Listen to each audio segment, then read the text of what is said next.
You are listening to the Toxic Mold Podcast with Steve Worsley, the toxic mold expert and your number one source for mold consulting and mitigation in the USA. Let's dive into a brand new episode. Before we get started on this episode, here's a not so short disclaimer. While all attempts have been made to verify the content provided in this podcast, neither the podcaster or the producers assume any responsibility for errors, omissions, or alternative interpretations of the issues discussed here. All information stated in this podcast is the opinion of Steve Worsley. Steve Worsley is a mold specialist with over 25 years of experience in the construction and mold industry. The Toxic Mold Podcast is for information sharing purposes only. The views expressed are those of the podcaster and his alone. These views should not be taken as expert instruction or commands. While there may be references to medical conditions and symptoms, all podcast episodes are the opinion of Steve Worsley, and any medical questions or concerns shall be addressed with the appropriate licensed medical professional or professionals. As the podcaster refers to different mold types, please be aware that Steve Worsley is not a microbiologist, and questions concerning mold specifics should be answered by the appropriate professional. Steve isn't, nor does he offer any legal advice. For any legal advice, you must speak with a lawyer. The listener is 100% responsible for his or her own actions. You can check out Steve's books on Amazon. Just go to Amazon and search for author Steve Worsley. You can also take Steve's courses on Udemy or Skillshare, and you can find out more about those at cnccontractorservices.com. Now, let's get to the episode. Hello, you're listening to the Toxic Mold Podcast with myself, Steve Worsley. Today, we are on episode 180, and our topic is winterizing your home to prevent toxic mold concerns. First of all, I hope all of you are doing well. We're into November now. And Thanksgiving will be up here quick, and then it'll be Christmas, and we'll be into 2023 in a couple months. So hope all of you are doing well. But anyhow, back to winterizing your home to prevent toxic mold concerns. It's probably about a month ago we went over the fall checklist, and the fall checklist is kind of more of a what you can do in the fall to prevent mold. And things you just need to do in general. Has nothing to do with mold, like, changing batteries out in your carbon monoxide detectors or smoke detectors. But today's episode's more focused on winterizing your home. And so when we say that, it's, mainly for people that are going to, let's just say you're snowbirds and you leave your property that you've been in all summer and you're going to leave and head somewhere warm for the winter. Or, if you have a rental that maybe is vacant, stuff like that. And that's, it's not only those people that are leaving their homes vacant. It is for those of you that do live year round in a really cold climate. When I say cold, I mean it's freezing all the time. So you have, a foot of frost in the soils, and it doesn't thaw all winter long. Let's start with this. And this is one of the questions I get the most, or most common is what can contribute to a mold infestation during the winter months? Once again, it's, I'm trying with this solo podcast or this solo format, I'm trying to ask you guys ask myself questions that you guys would ask. Sometimes I just think that most of you understand, like, well, you should know what an ice dam is, or, what a defective leach field could do to your septic system in the winter. And I got to realize that you guys don't do this every day. That's why you listen. One of the biggest things as far as what causes mold in the winter months would obviously be a moisture intrusion event.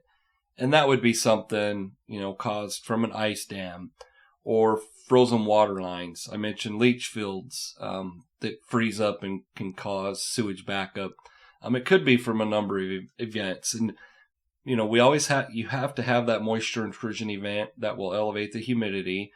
Remember this, humidity over 60% can allow mold to become viable and reproducing. So at 60% or higher, that's where you really have concerns. Different mold types thrive just like plants and everything else. They thrive at different temperatures, different conditions. If it's dark, damp, some molds are like Candida, they thrive at a lot higher temperatures. Some molds like lower temperatures. And for the most part, I do get asked this too. Can mold be viable if it's frozen? And so if the mold itself is frozen, I would say no. I'm not a microbiologist, but it can't reproduce if it's frozen. Now, when you ask that, can mold reproduce when it's freezing outside? Inside your home could be warm enough. It could only be 40 degrees, let's just say in a vacant property. And yes, it could be viable as long as it's not freezing. I don't believe when something's frozen, I don't believe it can do anything. Does that mean it's of no harm? No. But if you're in a home where it's freezing, I'm not sure that you'd be in there very long to be exposed to that. Going back to what I was just saying, I mentioned ice dams, and this is something that a lot of people don't think about. And it's something that causes a lot of problems, especially, and when I say especially, but on a new home, it can cause a lot of problems, and it takes several years, typically, depending on the size of the ice dam, for you to actually see what it's doing. So what an ice dam is if you think about your roof, right at the eaves, where you should have gutters, let's say there's a valley, and it meets right at that eave. Well, if that water just sits there, it'll freeze. So during the day, it'll try to thaw out. At nighttime, it freezes. Well, it keeps freezing and thawing. And eventually, that moisture, that water, tries to get up underneath your shingles. Once it does that, hopefully, if your roof was installed properly, you have ice and water shield there that the roofers put down as far as underlayment. It's something you use in lieu of tar paper or felt, however you want to word that. But anyhow, over the whole winter, depending on where you're at, let's just say it literally, once that snow's built up in that valley, or the water is, and it's ice, it could stay up there frozen until April or May. And what happens, so during the day it thaws, that water melts, and it keeps running down, and it keeps going up underneath those shingles. Well, over time, that ice dam, that water has to have somewhere to go. And once it freezes, typically, even if something's pretty decently watertight, over time, once you have that pressure of that ice, because it's expanding when it freezes, it's going to force its way into places it normally wouldn't get in. And what ends up happening is that water gets in, and it can cause water damage inside the attic. So the attic insulation, if enough water gets in there, the top of your ceiling, the side of the sheetrock you can't see, could have moisture in it. It could have mold in it. And a lot of times before you see it or even notice it, it's water literally leaking through your roof. So it's something that's really important when it comes to winter months and making sure. And like I said, this can happen on a home that you're living in all winter. Don't just assume, well, we live here, the house is heated, we're not going to have these issues. You can have those issues. So keep that in mind. Another thing, like I said, I mentioned leach fields. You could have a defective leach field that it can't handle the amount of moisture, liquids, I guess I shouldn't say moisture, but the liquids coming down that leach field. And what happens is that'll freeze up. It'll literally cause a sewage backup. Your septic tank it shouldn't, but the water coming in there, or I should say liquids coming in there, can freeze up. And then before you know it, you have literally sewage coming out of your basement floor. So that's something, to keep in mind. But as far as winterization, like what could you do to that leach field? There's really nothing you can do. When it comes to the ice dams, what can you do? You can put heat tape up there on your roof. Now that heat tape, it's you can buy it in any of your hardware stores. It's the stuff that a lot of you see on people's eaves, and it kind of just looks like upside down V's that are running all along. And I shouldn't say all along, but a lot of times on the eaves where there's a valley that comes in. So you can put heat tape up. If you get the proper type, you literally plug it in, and it has its own little built-in thermostat. So once the temperatures drop below freezing, that heat tape will kick on and it'll keep it warm. As far as like actual winterizing a home, obviously sprinklers, we're into November. If you're in freezing temperatures, you're probably pushing it. I know the weather's been pretty decent, but you're probably pushing it as far as blowing out your sprinkler lines, but that needs to be taken care of too.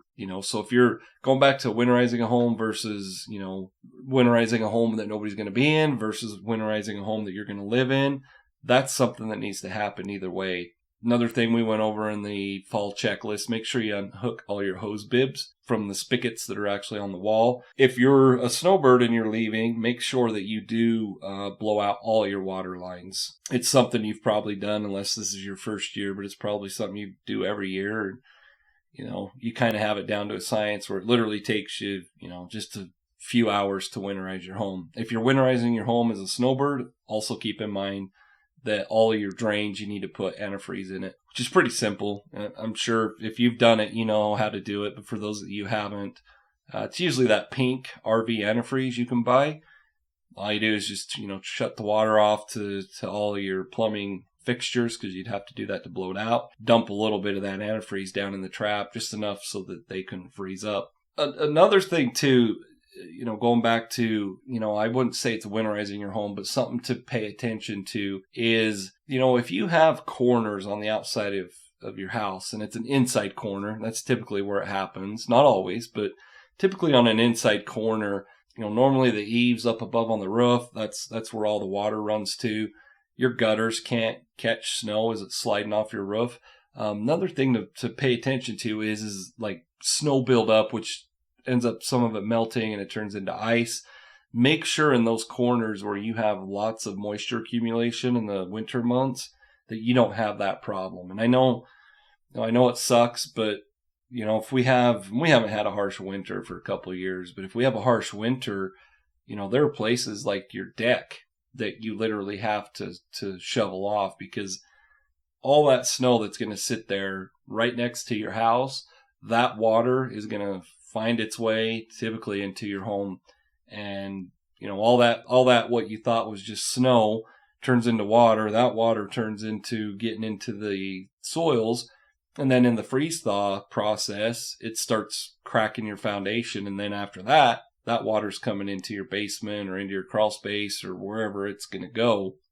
So it's something that's really important to pay attention to. And I know it's not a proper thing, to want to make a top priority.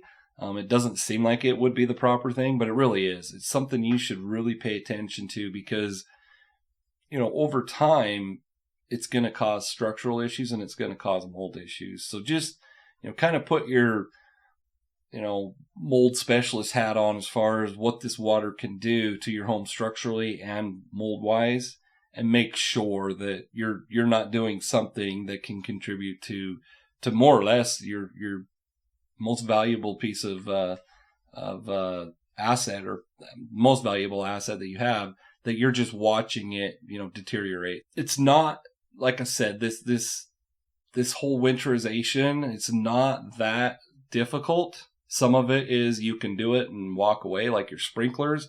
Once they're blown out, you don't have to worry about it till next spring. But there are things, like I said, that snow accumulation, whether it's up on your eaves or in those corners, it's not something you want to ignore. And it is something that you're going to have to pay attention to all winter long. And something else too with the thinking about snow accumulation is, one thing you got to keep in mind too, is if you do have a basement and you have window wells, it's best that you put covers over those window wells, because that all that water can come into that window well also and accumulate, and then that water ends up, in the bottom of your window well. Once it fills up there, it can come in that window. Make sure that you're paying attention to that stuff all winter. Don't set it and forget it kind of thing, like the sprinklers. So what's our call to action? This one's, takes a little more than just 5 minutes, but take 15 minutes, like we talk about on the fall checklist. Take 15 minutes on the exterior of a home and make sure that all your hose bibs are unhooked from, or the hoses are unhooked from the hose bibs. Check your foundation or everywhere around, anything adjacent to your property, your home. Just make sure that, there's not something like a major crack in your foundation that's going to allow a bunch of water. Also, what you can do is, I do offer, a lot of you have taken advantage of it, but I do VPAs, virtual property assessments. Those are, it's not a replacement for an inspection. It's always best to have boots on the ground, but it's the next best thing. It's something that we can do. We typically do it over a Zoom link. You're controlling the camera, but I'm walking you literally through a full inspection. And those are They're not very expensive at all. They're well worth it. A VPA could obviously tell you all the defects. We obviously write down notes, and I provide a report within a few days after the VPA with all the defects, and then somewhat of an action plan of what you got to do to make sure you address the concerns that we found. It's also really good too if you don't know, you're not sure, should you hire someone to do a bunch of testing? Should you hire a mold mitigation company? It'll give you a good idea of what your next steps are when it comes to mold concerns in your home. So make sure you go to our website, cnccontractorservices.com. I think it's / consultations, I believe. I'm not for sure, but you'll find it. There's a tab there, and under the consultations, it's VPA's Virtual Property Assessment. You click on that and you can book it. Once again, make sure you go book your VPA, and this was episode 180. Thank you for listening. Thank you for listening to this episode. Make sure you go to our website at cnccontractorservices.com and sign up for the mold investigation checklist. Again, go to cnccontractorservices.com and get your free mold investigation checklist today. You can also, on cnccontractorservices.com, find out more about Steve's courses and books and consultations. Once again, go to cnccontractorservices.com.